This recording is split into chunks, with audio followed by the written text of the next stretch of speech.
Buenas tardes a todos, bienvenidos a nuestro seminario industrial, el día de hoy con el tema Innovación desde la educación. Nos acompaña el maestro Delfino Napoleón Aguilar. Él es egresado de la Universidad Tecnológica de Torreón, de la segunda generación, y ha continuado con sus estudios de ingeniería en la Universidad Autónoma de La Laguna, donde obtuvo el título de Ingeniería Industrial a los 21 años. Su primer trabajo en industria fue en Laves Textil de enero a abril del 2004. Para trabajar de manera independiente del 2006 hasta el 2007 como contratista, desarrollando proyectos para la Comisión Nacional del Agua, algunas obras residenciales e industriales, desarrollando para el aserradero la mejora del sistema sanitario de la empresa en el área administrativa. Del 2007 al 2008 trabajó para el SAT implementando el programa FAR. En el 2009 recibió la invitación para trabajar en la Universidad Tecnológica de Torreón y en 2009 se integra también al SNT en el área de secundarias técnicas. En el 2010 participó en el CICAP para impartir cursos en el área de calidad. En el 2011 desarrolló el proyecto de tutorías para la carrera de mantenimiento como programa de mejora continua en el impacto a la deserción escolar.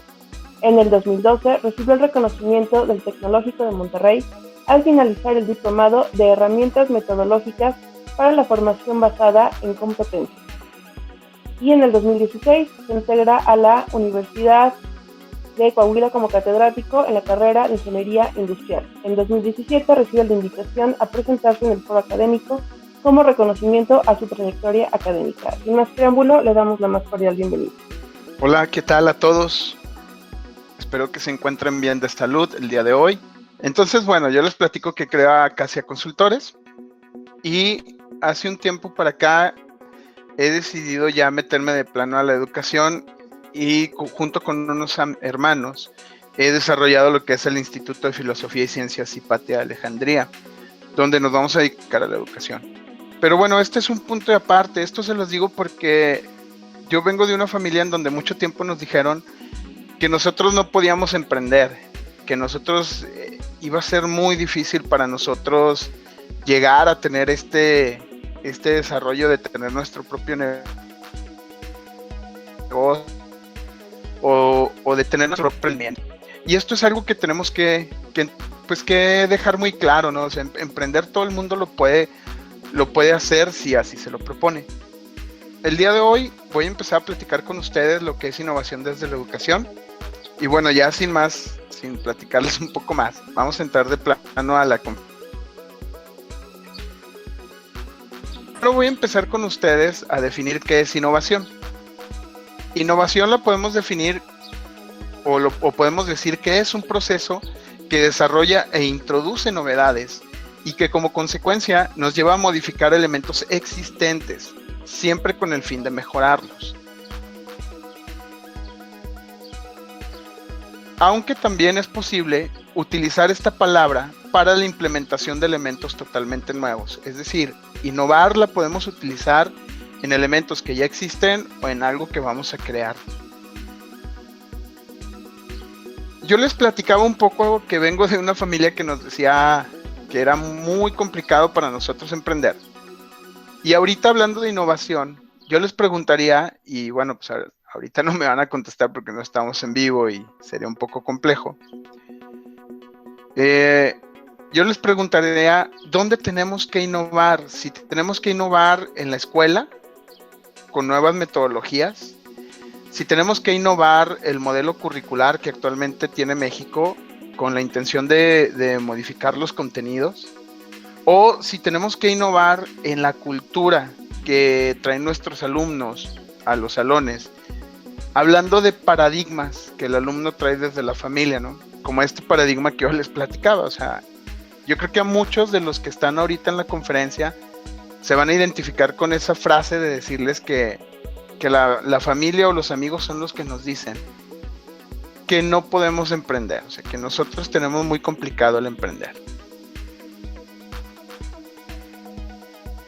Y entonces, hablando de estos tres elementos, si es la escuela, si son los modelos o si son los paradigmas los que tenemos que innovar, entonces, ¿de dónde tiene que surgir la innovación?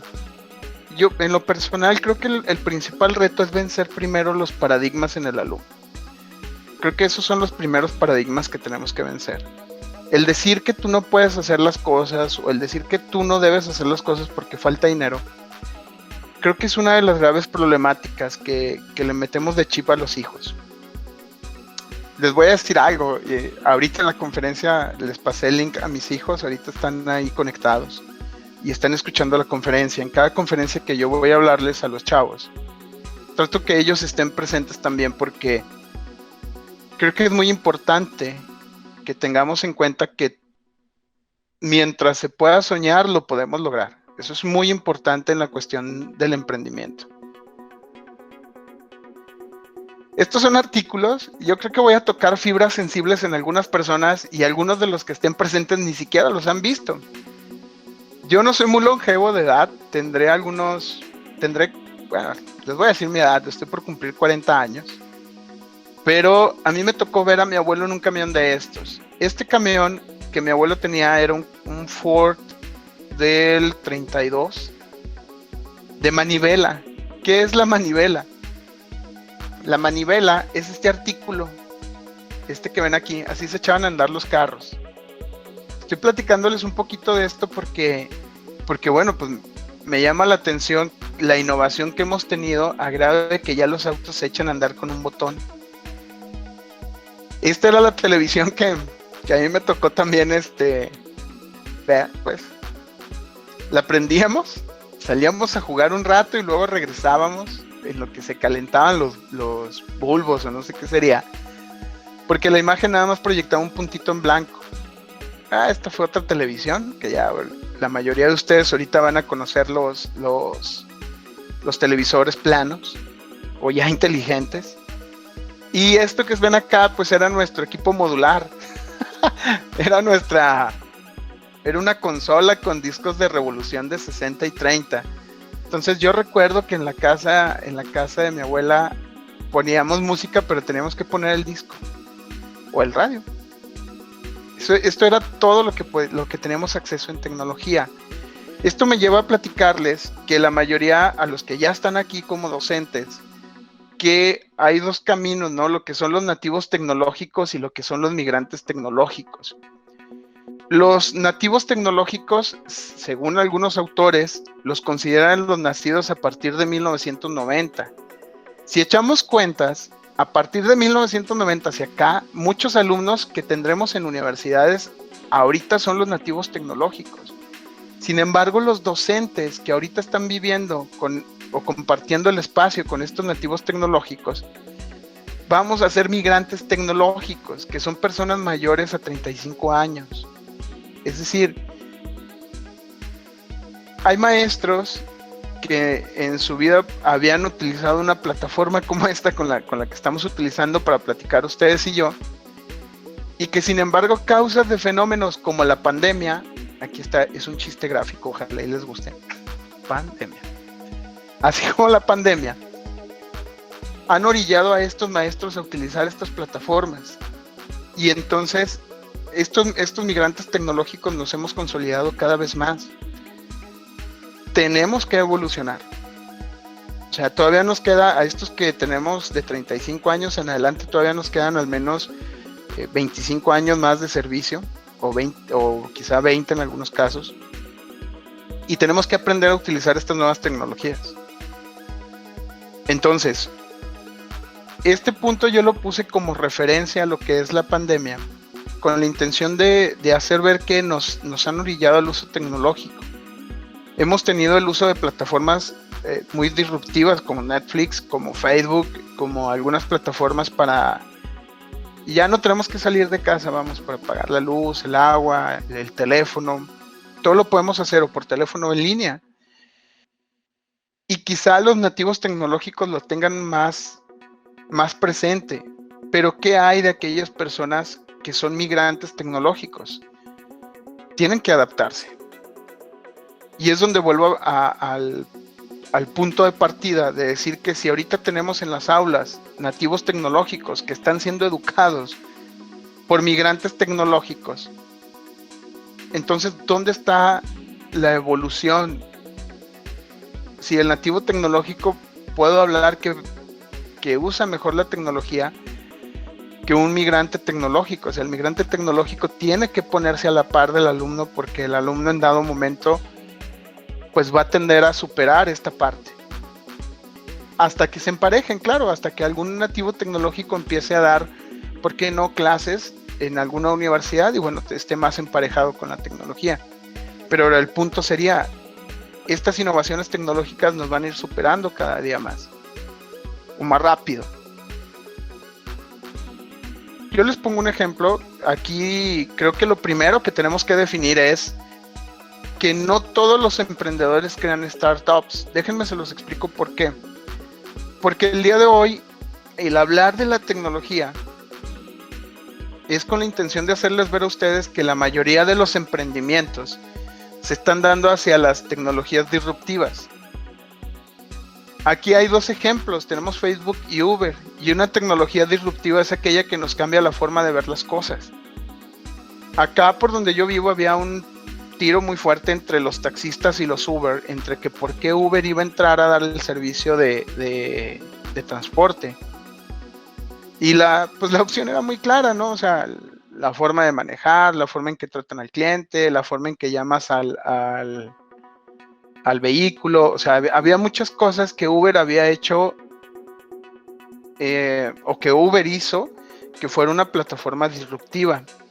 Entonces, para poder yo entrar a platicarles un poquito de esto, necesito dejarles claro que lo primero que tenemos que definir es que no todos los emprendedores crean startup. Hay una gran diferencia entre un startup y un emprendimiento. Entonces, no todos los emprendimientos son startups. Los startups van más encaminados hacia tecnología, pero la pregunta es, ¿un emprendedor puede crear una startup? Sí, un startup no puede ser un emprendedor, pero un emprendedor sí puede crear una startup. ¿Cuál es la diferencia?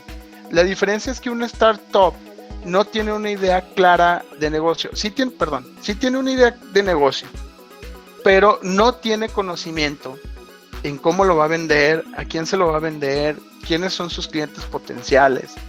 O sea, se crea la startup disruptiva, pero todavía hay que generar ciertas cosas atrás de ella para darle la fortaleza de saber cómo se va a monetizar. Entonces, un modelo de startup disruptivo lo podemos definir en cómo hacer las cosas de manera diferente dentro de un sector, aportando una propuesta de valor diferente, algo que nunca se haya visto, distinto, o con un enfoque de servicio diferente. Por ejemplo, Netflix, ahora que está la pandemia, incrementó sus suscripciones, pero junto con Netflix vinieron otras aplicaciones que vieron una oportunidad de negocio y que ya no son una startup, sino que son un modelo de negocio. Se crea Amazon Prime, se crea, no sé si puedo decir marcas, pero bueno, las voy a nombrar. Se crea Amazon Prime, se crea XView, se crea Disney Plus, y entonces se crean otro tipo de plataformas muy similares a Netflix, que hablándoles de startups disruptivas, perdón, es que estoy nervioso, les digo. Hablándoles de startups disruptivas, Netflix es quien vino a romper el mercado, o sea, es quien vino a poner la pauta. Lo mismo Airbnb, y les puedo hablar de otro tipo de plataformas, ¿no?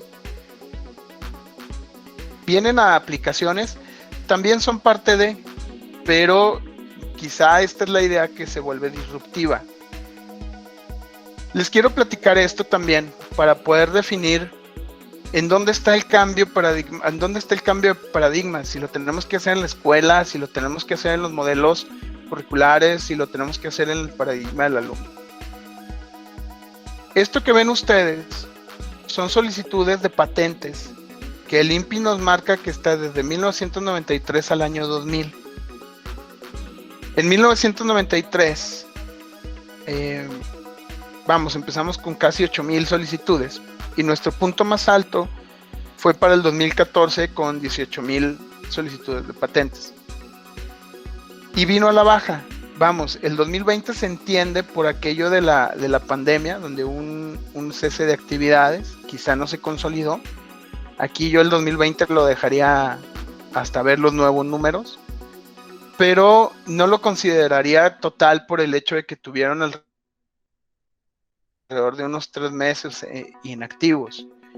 Sin embargo, esto nos arroja un total de solicitudes alrededor de 381.190 solicitudes de patentes, de las cuales 190.000 ante el INPI le pertenecen a Estados Unidos y 62.095 le pertenecen a un conglomerado de otros países.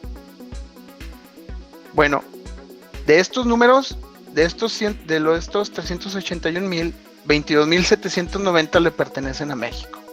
O sea, incluso por debajo de Alemania, que metió 31.500 solicitudes de patentes. ¿Qué quiere decir esto? Pues estamos produciendo muy poca investigación, esta investigación está generando muy pocos productos, y esto va para los profesores de tiempo completo. Yo no soy profesor de tiempo completo, y eso no me escuda de generar alguna patente o a generar más productos.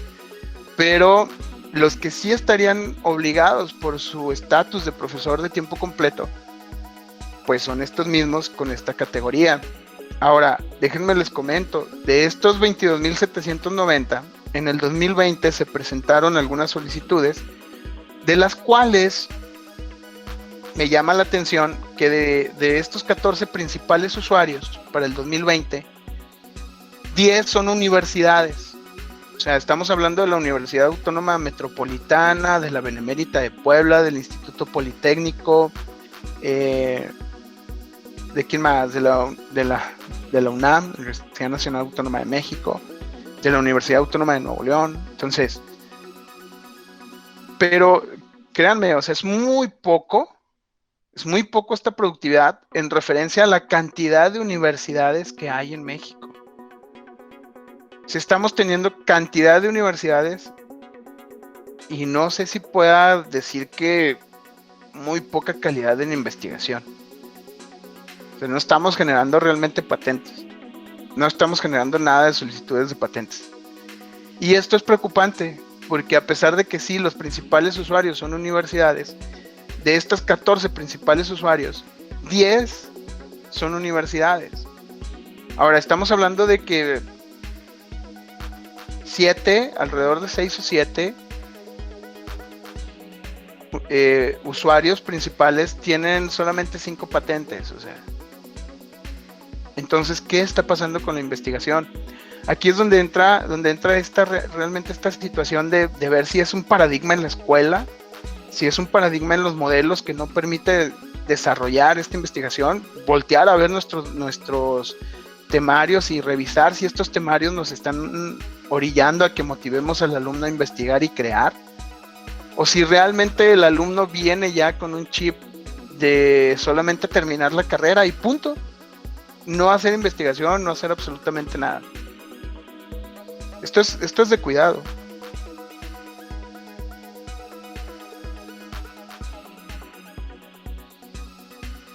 Porque si estamos hablando de innovación educativa, entonces yo creo que la pregunta ya no es cómo enseñar. Yo creo que la pregunta va más enfocada a cómo aprende ahorita esta generación. O sea, si nosotros los maestros que estamos ahorita al frente somos migrantes tecnológicos y estás teniendo alumnos que son nativos tecnológicos, entonces la pregunta más clara debe de ser ¿cómo aprende el alumno actualmente? O sea, ¿cómo aprende mi alumno? ¿Cómo aprende esta generación que voy a sacar de esta universidad? ¿Para qué? Bueno, ¿cómo hacer que el alumno aplique lo que aprende? O sea, para eso. Yo tengo que saber cómo el alumno aprende para que este aprendizaje lo pueda aplicar. Ahora, hay muchos cambios por hacer en la cuestión educativa, creo yo. Porque entonces viene la pregunta de si es tecnología o metodología. O sea, ¿qué necesitamos en el aula? ¿Tecnología? Que todos nuestros alumnos tengan su tablet, su computadora a la mano y que el docente también la sepa usar y que el docente sepa usar un un pizarrón virtual, o está basado en la metodología, en la manera en que se enseña, en cómo se enseñan las técnicas de enseñanza, o quizá una mezcla, una mezcla entre tecnología y metodología. Desde mi punto de vista, en lo personal, creo que debemos de migrar de este alumno al que lo formábamos cuadrado y que le decíamos que el docente tenía toda la razón y que así se iban a hacer las cosas, a un alumno creativo. Este alumno creativo debe de dejarse libre, debe de aprovecharse las ideas que tiene. Cuando un alumno nos presenta una idea por un proyecto, es bueno analizar, pero también es bueno cuestionar y enseñar al alumno a cuestionar.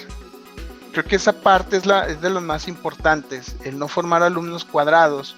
Sobre todo lo he visto en el área de matemáticas, cuando se enseña un procedimiento para la solución de algún problema y el alumno presenta otra.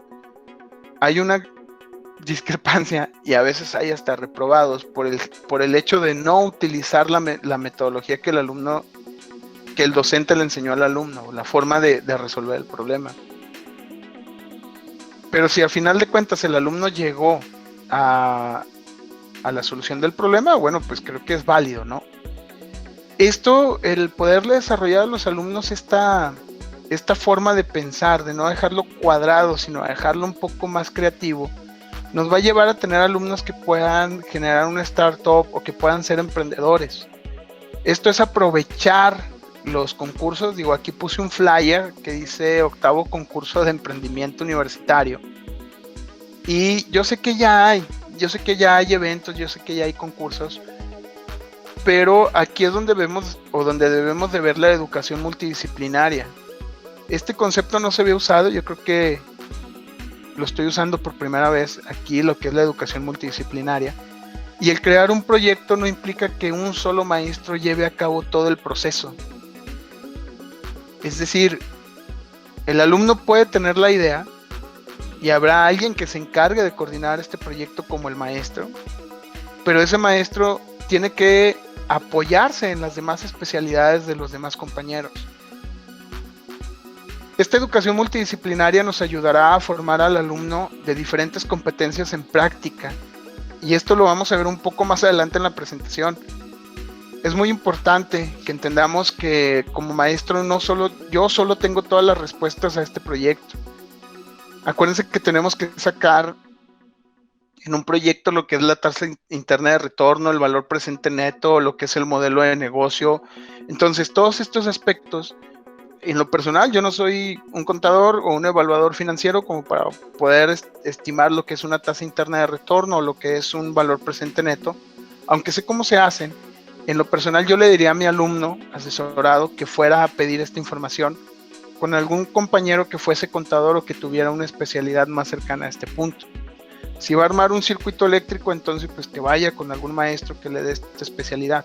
Es decir, esta es la educación multidisciplinaria que debemos de aprovechar y que tenemos en las universidades, pero que no las hemos sabido aprovechar porque el ego del docente es más fuerte que el trabajar en equipo. Entonces, ahí es donde estoy hablando de los cambios de paradigma. ¿Realmente quién los tiene que vivir? ¿La escuela? ¿Los modelos curriculares? ¿O el alumno? Esa es la pregunta.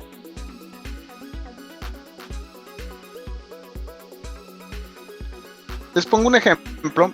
Esta es sopa instantánea nutritiva que se llama Ganú. Por ahí me lo topé en internet y me pareció muy interesante para traerlo a esta plática. Y es una sopa instantánea hecha de garbanzo. Nos quita todas aquellas sopas como la sopa que ya conocen, no voy a decir otras marcas, porque no sé si puedo, pero bueno. Nos quita todas aquellas marcas que están hechas en pasta o que son de harinas refinadas y que nos las cambian por una pasta más nutritiva. Y esta fue elaborada en la incubadora de empresas del TEC de Monterrey en el campus Ciudad de México. Si mal no tengo entendido. Entonces, ¿qué estamos haciendo para estimular esta idea de los alumnos? O sea, ¿qué estamos haciendo para que realmente haya una estimulación extrínseca? Muchas veces el alumno trae esta estimulación intrínseca, ya lo trae dentro de él, y son prejuzgados por el docente y se acaba la ilusión de crear o de desarrollar. Entonces, ¿podemos hablar de cambiar un modelo curricular? Que sean materias integradoras. Yo sé que muchas universidades ya las tienen. Yo sé que muchas universidades manejan las materias integradoras. Pero si se mete un proyecto a esta materia integradora, se tiene que entender que el maestro no es el que tiene que llevar el proyecto. Se tiene que guiar al alumno en esta materia para que acuda con los maestros, que le van a retomar estos conocimientos en la materia integradora. O estamos hablando de cambiar la cultura del alumno. Un ejemplo en una materia integradora. Si llega un alumno con un proyecto de riego por cuestión satelital o por cuestión de Bluetooth, entonces, ¿cuáles son las materias o cuáles son las especialidades que tienen que intervenir para la creación de este proyecto? Esto es lo primero que se tiene que preguntar. Y entonces estaremos creando una educación multidisciplinaria. O cambiar la estructura en que estamos viendo la escuela actualmente. Actualmente estamos viendo los talleres y laboratorios de la escuela como tal, nada más para prácticas. Cuando realmente deberíamos de ver estos talleres y estos laboratorios como un marketplace o makerspace. Perdón, se me lenguó la traba. Ahora, ¿qué es un makerspace? Un makerspace es un lugar de hacedores. O sea, darles uso realmente para crear, para desarrollar, para innovar y no solo para las prácticas. Si el alumno tiene la inquietud de probar, pues bueno, el docente tendrá su obligación de ir y acompañar al alumno para despejar todas aquellas dudas que tenga en el uso del equipo, de las herramientas o la finalidad.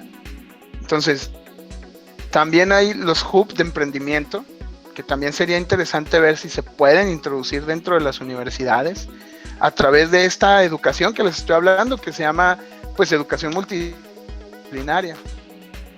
Hay algunas universidades que ya lo tienen, pero ¿y entonces dónde está la producción de contenido? ¿Dónde está la producción de patentes? Sí estamos produciendo libros y sí estamos produciendo ponencias como esta que están viendo, pero ¿dónde están las patentes? ¿Dónde está el sustento económico? ¿Dónde está la generación de recursos? En el punto que nos dicen que no hay mucho dinero para emprender, bueno, pues tenemos algunos lugares a donde acudir. Antes estaba el INADEM, el INAES, no sé por qué ahorita no estén, no quiero entrar en discusiones de política, pero antes estaba el INADEM, el cual fue cambiado por la UDP, la Universidad de Desarrollo, no me acuerdo qué se llama, ¿no? Unidad de Desarrollo Productivo. Y también teníamos, bueno, ahorita está el Banco del Bienestar, pero realmente no sé cómo se estén manejando los recursos. Yo me acuerdo que para el desarrollo de prototipos en INADEM te financiaban hasta $1 millón en investigación, o sea, nada más para el desarrollo de prototipo. Esto es por la idea de cómo fondear, ¿no? O sea, si hay un recurso y las universidades tienen el modo de desarrollar estos proyectos y hay incubadoras en las universidades, creo que las incubadoras no deberían de cobrarle a los alumnos por fondear un proyecto. Si tu universidad le vas a ayudar, entonces a la hora de generar las patentes, generen patentes tripartitas, o sea, una parte para la universidad, una parte para el de la idea que es el alumno y otra parte para el maestro que es el que está ayudando al alumno. Es verdad que, pues bueno, la idea es del alumno y sería quien debería de llevar la mayor participación, pero hay que ver la manera de que esto se estimule, que esto se mueva, que esto se genere. Hay algunas que son independientes. Aquí les dejo el ejemplo de Goteo. Aquí está la página. Hay algunas que son fondeadoras sociales, que no les van a pedir el reintegro, pero sí les van a pedir que estén funcionando, que estén generando, que la idea esté trabajando y que esté realmente generando los fines para los que se creó. Y bueno, volver a preguntar qué es lo que tenemos que transformar, si transformar el modelo educativo, adaptar la escuela a estas nuevas vertientes, o el paradigma del alumno. ¿Por qué les estoy hablando de esto? En mi experiencia, la pregunta sería, bueno, ¿cómo generar los productos? ¿Cómo hacer que el alumno se interese por la escuela? ¿Cómo hacer entender a la universidad que tenemos que cambiar la forma de ver la universidad, que no es una simple escuela a la que vas y estudias y generas un título, sino que es una casa, realmente una casa que te puede apoyar a hacer realidad tus sueños a través de la instalación de estos makerspace o a través de estos hubs de emprendimientos, o a través de estimular tu idea y bajar recursos, ayudarte a bajar recursos para emprendimiento. La pregunta es ¿cómo, no? Bueno, a lo largo de mi carrera me he dado a la tarea de desarrollar algunas ideas, como les decía, en lo que es pues sí, algunos modelos educativos. Y este modelo educativo que yo les presento, yo creo que también es la primera vez que lo van a escuchar, se llama el aprendizaje disyuntivo. Entonces ya estamos hablando de dos situaciones que han escuchado por primera vez, ¿sale? La educación multidisciplinaria y el aprendizaje disyuntivo. Este aprendizaje disyuntivo es un modelo que creo, que genero, y que está basado en la idea de que todos los alumnos inmersos en un contexto escolar propiciado por nosotros los docentes, aprenden de diferente manera. ¿Por qué es esto? ¿Por qué lo estoy marcando de esta manera? Déjenme ver el tiempo para no excederme. Lo estoy marcando así porque el aprendizaje disyuntivo es un modelo propuesto que permite al docente, o que el docente facilite al alumno más de una manera de aprender. Por lo que las actividades planeadas bajo este modelo facilitan el aprendizaje. Es muy común, y lo he visto, que algunos docentes señalen el que algún alumno tiene alguna dificultad en alguna materia. Entonces, el aprendizaje disyuntivo, ojo, este modelo puede estar conformado por dos o más tipos de aprendizaje que pueden utilizarse al mismo tiempo. Por ejemplo, podemos utilizar el aprendizaje sensorial con el memorístico, o con el asociativo, o con el cooperativo. O sea, se pueden mezclar. Y los modelos que se adaptan, bueno, ahorita les voy a comentar. Dice que el modelo del aprendizaje disyuntivo implica tres aspectos: los conocimientos de los saberes previos, cómo llega el alumno a mi clase; los aprendizajes esperados; y los canales de comunicación que en ese momento el alumno trae desarrollados. Son tres aspectos. Y se los comento porque en un evento, en un concurso de emprendimiento, bueno, yo hice una encuesta a los alumnos que participaron y ganaron. Pero antes de hablarles un poquito de esta encuesta, les quiero comentar que los modelos que se llevan bien con este aprendizaje disyuntivo son los modelos de aprendizaje basado en proyectos, en retos, así como el sensorial y el emocional. Estos dos últimos, el sensorial y el emocional, creo que son una parte muy importante en el desarrollo educativo. Les explico. En este evento de emprendedores, en este concurso de proyectos, hice una encuesta a los ganadores, y esta fue una de las preguntas que se generó. ¿Qué influyó para que decidieras inscribir tu proyecto en la competencia? Me sorprendió que más del 90% de los alumnos dijera que el maestro. Solamente un 1%, puedo decirlo yo, dijo que por curiosidad. Pero la influencia que se tuvo para que estos alumnos inscribieran su proyecto en el concurso fue que el maestro los haya estimulado. Entonces, poco más del 90% de los alumnos dieron como referencia el estímulo del docente para que el alumno participase en el evento. Y aquí es donde entran estos dos puntos que les decía, la parte de la parte emocional, ¿no? La parte de la estimulación. Y esta fue otra pregunta que también se generó y que también me llamó mucho la atención para los que fueron y no participaron. Es decir, ¿cuál fue el el motivo por el que, a pesar de inscribir tu proyecto, no asistieras a la competencia. Y casi el 50, o sea, el 46.67% de los alumnos contestaron que era o pena o que creían ellos que no tenían la oportunidad de ganar.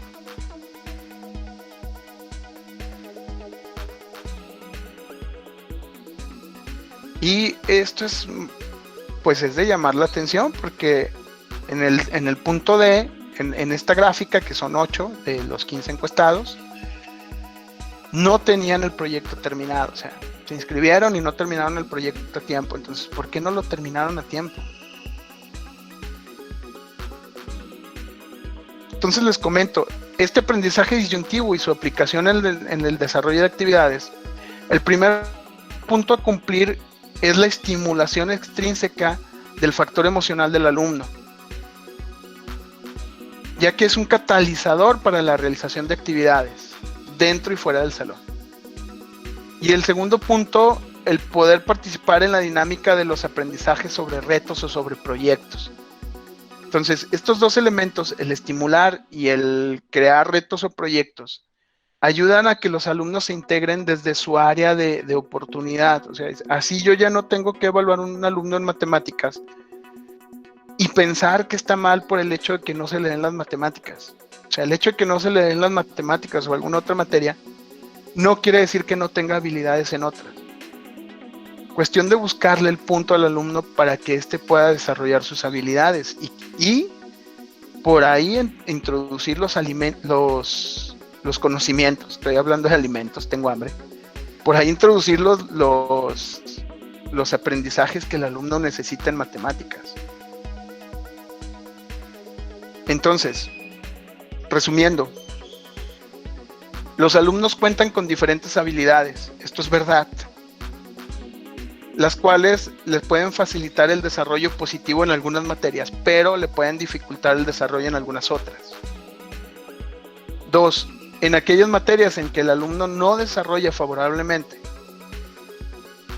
viene la pregunta entonces, ¿cómo aprende el alumno? Para que el docente desarrolle actividades que le permitan adquirir estos conocimientos. Y como nota les comento, el desarrollo de actividades por retos o por proyectos. En estas actividades, el alumno tomará el camino en que se desarrolla mejor. Y aquí, todo esto junto se le llama aprendizaje disyuntivo. Estos dos elementos yo creo que no lo habían escuchado, son elementos desarrollados por un servidor, lo que es el aprendizaje, o lo que es el modelo disyuntivo, y lo que son la educación multidisciplinaria. O sea, estas materias llamadas integradoras creo que son parte fundamental del desarrollo de estas actividades. Y si me preguntan en lo personal, creo que debemos de cambiar los tres elementos. Debemos de cambiar la forma en que se ve la escuela, debemos de cambiar los modelos curriculares y debemos de cambiar los paradigmas que el alumno trae desde su casa. Ahora sí vamos a empezar con preguntas y respuestas. Ahora con los laboratorios virtuales, ¿cómo podría ser posible hacer que los alumnos aprendan realizando proyectos? Eso es muy interesante. Eso es muy, muy interesante, ¿no? ¿Cómo hacer que los alumnos aprendan ahorita que estamos a distancia? Es bastante complejo, sobre todo en aquellas materias de especialidad, como alguna prueba destructiva en la que tendrías que utilizar una máquina de tensión, una máquina de elongación. Pero yo creo que es cuestión de entrar en convenio con la universidad y hacer entender que algunos laboratorios son requeridos para el desarrollo educativo, y la universidad es quien debería de tener todas las medidas sanitarias para hacer ir a los alumnos o para facilitar los laboratorios a los alumnos que gusten ir a hacer prácticas de manera gradual, o que gusten ir a hacer estas actividades de manera gradual. Aunque sí tienes razón, ¿verdad? La pregunta sería, ¿cómo? Este concepto de aprendizaje disyuntivo podría incluir estos conceptos nuevos de aprender jugando. Sí, claro que sí. Mira, el aprendizaje disyuntivo es que tú como alumno, o bueno, que la persona como alumna o alumno tenga la idea de participar en un evento de la manera, o sea, él tiene que participar. A final de cuentas, va a participar desde su punto de interés. El participar desde su punto de interés lo vas a obligar a que se orilla a organizar, a hacer matemáticas, a hacer cálculos, a hacer otras cosas que a lo mejor en una materia no te las hace. Por ejemplo, cuando nos vamos de congreso, normalmente cuando nos vamos al congreso, yo llevo a mis alumnos al congreso, me dicen, ¿cómo organizas el viaje? No, yo no lo organizo, lo organizan ellos mismos. Ellos mismos juntan el dinero, ellos mismos, yo nada más les digo, aquí está el hotel y cobra esto. Y ya se los pongo sobre la mesa 2 o 3 hoteles, ¿no? Esto es lo que hay. Y ellos se organizan a recabar el dinero, ellos se organizan en los tiempos, ellos se organizan en andarse cobrando, en pagar. Y de esa manera, pues yo también como docente no toco el dinero, o sea, ellos, lo único que hago es supervisar la actividad. Y así como es el viaje al congreso, son todas las actividades que hago con cada uno de mis alumnos. Los proyectos, lo que hagamos es nada más supervisarlos y decirles dónde está el punto de expertise que les pueda ayudar a resolver esta situación que ellos tengan. Perfecto, maestro Napoleón. Planear a las personas, docentes, investigadores que tienen un vicio, una visión muy cerrada para que quieran colaborar en la educación multidisciplinaria. Ándale, esa es una buena pregunta. Es que al que no quiere no se le puede obligar.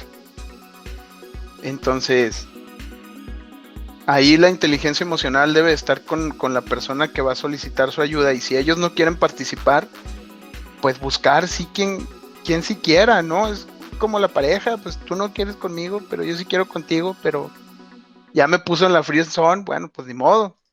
Me puso en el área de amigos, ni modo, no quiere, ¿no? Entonces, busca quien sí quiera, porque esto es voluntario. Y es mejor, porque si no luego te vas a andar topando con maestros que hasta te piratean el proyecto del alumno sin su permiso. Perfecto, maestro Napoleón. Entonces, esto sería todo por parte de preguntas y respuestas. Le cederé la palabra a la doctora Rocío de la Torre. Muchas gracias a todos. Doy lectura al reconocimiento. El Instituto de Investigaciones en Materiales de la Universidad Nacional Autónoma de México otorga el presente reconocimiento al maestro Delfino Napoleón Aguilar Cruz por su ponencia Innovación desde la Educación, en el marco del Seminario Industrial del Instituto de Investigaciones en Materiales, Ciudad Universitaria, 14 de abril de 2021. Por mi raza hablará el espíritu. Napoleón y a todos, muchísimas gracias. Muy buenas tardes.